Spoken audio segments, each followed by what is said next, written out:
Pas suksesit të vazhdueshëm në skenën shqiptare dhe jashtë vendit, drama Vizita me regji të Davide Jodiqes do të përmbyll vitin 2025 me një tur të gjerë në disa prej teatrove më të rëndësishëm italian. Vërtet Vizita nuk është vetëm një shfaqje,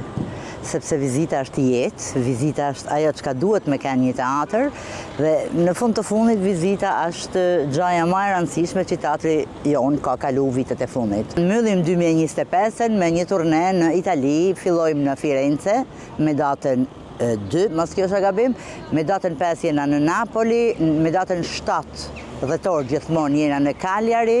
me datën 9 në Nuoro edhe me datën 11 në Bolzano. Ndonë se shfaqja luhet në gjuhën shqipe, publiku i huaj krijon një lidhje të fortë emocionale me të, fal temës universale dhe mënyrës së interpretimit sipas Gjekës. Vinë edhe shqiptar me pasër, janë emigrantat në Itali sigurisht, por edhe ata që e shohin dhe nuk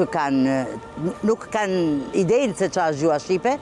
prapë thonë ne kuptuam gjithçka, edhe pse kanë edhe luksin me lexu, sa çfarë është me titra sigurisht. Vizita është drama që bazohet në historinë e një ëngjëlli që zbret në tokë dhe përballet me përçmimin dhe paragjykimet e njerëzve si i huaj, i ndryshëm e i deformuar, duke ofruar një reflektim të thellë mbi natyrën njerëzore dhe pranimin e tjetrit.